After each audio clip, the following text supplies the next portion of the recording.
Hello and welcome to some more Star Citizen. We've got very interesting information today about the ship Showdown and how the ships are chosen for that, and why the Sabre Raven won't make it to the top 16. The Jumptown event starts again for the next couple of weekends, and we have the PTU patch getting some more fixes ahead of its merge into the live branch. Let's start with a Reddit thread that captured the current top 16 ship Showdown ships based on popularity on sort of social media posts and on the community hub. So this roughly gives an idea of what the current top 16 ships are for phase 1 of the Showdown, starting with number 1, the Mercury Star Runner, my favourite ship, good choice. Then we had the Grey Cat PTV, obviously quite popular at the moment due to memes. We've got the Scorpius, and then the C8X Pisces Expedition Edition.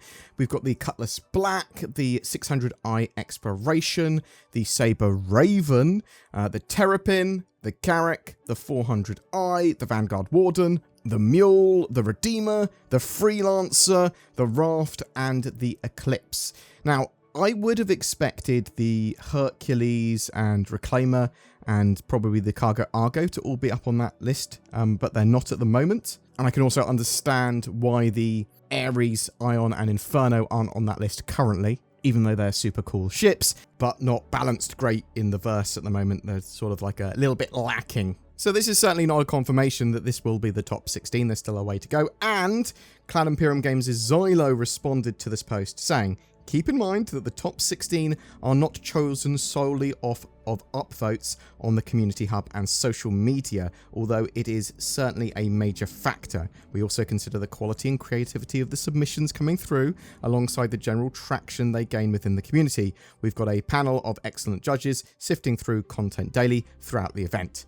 Now, that's a little bit of a cop-out in my opinion. They are basically saying there that we're roughly going to go with the crowd on some of them and what's like most popular, but reserve the right to choose the top 16 ships ourselves. Now, please correct me in the comments if you think I'm wrong there, but that's what I've read into that. Now, that said, I suppose they have to sort of say that because there might be some cases where they do need to choose or replace a ship in the lineup. And yeah, just a ship making a load of noise does not necessarily mean it's popular, I suppose, and is based on the quality of some of these posts. But if one post gets a million sort of forms of engagement, whereas there's maybe a million sort of posts about another ship that don't get any engagement, well, maybe you go for the ship that got all the engagement. Now, what's also interesting here is that the Sabre Raven is on that list, which is a promo ship that was given away with some of Intel's Optane drives.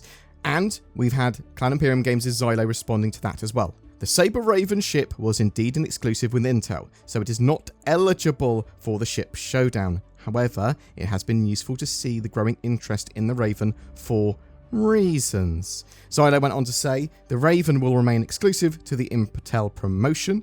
So it looks like no amount of trying to get the Raven in the top 16 will make Cloud Imperium sell it or make it available again. To what extent we're going to be able to buy them in the game once Star Citizen's released remains to be seen. However, Cloud Imperium saying that there's reasons for growing interest in the Raven. That's an interesting one. Maybe they are going to have a similar Sabre variant to the Raven, which is not identical to the Raven. Something like that. What do you think? Do you think that's possible? Do you think that's what they're alluding to? Or do you think they're just going to update and tweak the Raven so it's actually more functional in-game? Jumptown reopens. Prepare for mayhem. So Jumptown is reopening this weekend on the 3.17.2 live build. The dynamic event will now kick off at 1 AM UTC Friday, which is actually a 3-hour delay from the time originally planned, and it will end 10 PM Monday on the 29th of August. Then the weekend after, and so the 2nd of September, they've got it starting again at 10 PM UTC and ending on Monday the 5th at 10 PM UTC. So Jumptown is a good opportunity to make a load of Alpha UC. It can be dangerous though. It's relatively popular. You see a lot of org activity when they've got like quite large server pops of like up to 120 players as well.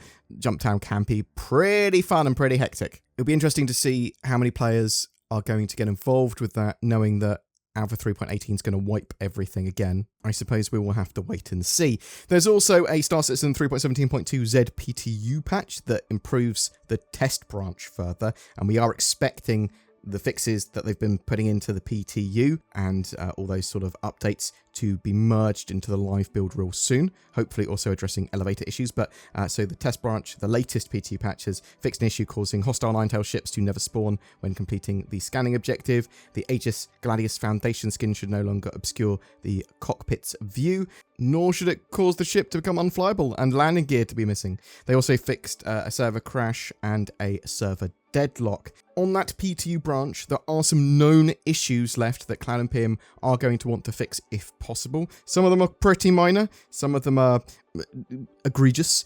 There's green flickering light in the Sabre Raven's cockpit when there's weather effects playing, and players are currently getting a Sabre as a loner if they've got a Sabre Raven. Players may have to restart the game after getting kicked to the main menu from a 30k crash. Ships targeting pips can be missing or disappear for some players, which is pretty bad. Some ships are floating in the hangar when retrieved. The player character's arm can misalign when seated in ships. The Katu Al spawns on the hangar sideways. Weapon fire can penetrate shields when the ships are moving, which is basically shield holes, and that's a really annoying problem for any form of combat. While docked to a Starfarer, multiple vehicles can tilt continuously. The Argo Raft's elevator controls can't be interacted with properly. Headlights on the Ares are too dim. Weapons are held like pistols while moving in EVA. Also, weapons holster and unholster randomly. Gear and items may disappear between sessions. Again, that's pretty bad. Weapons looted directly from boxes are missing attachments. Ships on landing pads can end up in an unknown state after being stored or streamed out. Again, that's pretty annoying. Turrets around bunkers respawn very quickly, sometimes almost instantaneously. You'll notice, and off that list, there was no elevator bugs mentioned, because they have got some fixes that they're planning to deploy that should solve all that. And one of the things that they had that's in the PT at the moment, for example, is that sort of elevators that are unresponsive will reset after 60 seconds, which is a great thing. But hopefully 3.17.2 will get this PTU merged with the live build, and it will fix those accessibility problems to a large extent, and potentially some more of those known issues will get fixed before that goes live. We don't have a date on that, it's just soon. We don't have a date on when Alpha 3.18 is going to go to the Eva Carti either. We know it's going to be relatively soon. Cloud Imperium are sharing development information and features on that 3.18 patch and are working on it currently. So it's not like delayed and there's nothing happening on it.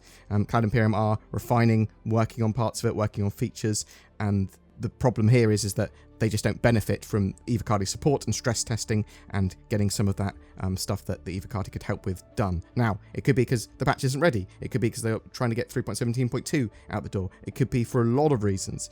We should see more and more on that patch in the coming weeks, and it should be going to Eva Carti relatively shortly, hopefully. Might not be in August now. I did think it was going to be in August. It might be. Probably isn't going to be. Probably much more likely September now. But there you have it. Boom. That's it for your Star Citizen updates today. Zin and I are away at iSeries this weekend at Birmingham NEC, so drop me a message on Discord if you're there too. We do have some lore videos ready to go, so you'll have some bits to tide you over until we are back. We do know that some Cloud Imperium devs are going to be at iSeries as well, and they may have lootables, so ask them if you see them. They should be wearing Star Citizen t-shirts. But what do you think? When will we see Alpha 3.18 go to Eva Carti? This month? Next month? I think it's probably better to bet on next month. What is your ship of choice for the ship Showdown? What do you think of them not allowing the Sabre Raven to participate in the ship Showdown? Are you going to be getting involved with Jumptown, or just are you hoping that the elevators are fixed? Whatever your thoughts, I'd love to hear from you in the comments below. You're on a plane, it's about to crash. Maybe you're in a jungle and a vicious predator attacks. There's a nuclear war and you're caught short on the toilet.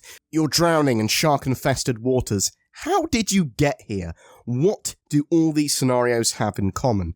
That's right, easily preventable with the use of nordvpn.com/BoredGamer. It's like the ultimate survival toolkit, but to aid in internet security and accessibility. Now I can watch my favourite Netflix and anime shows from a different country while I'm lost in the rainforest just before a tiger eats me.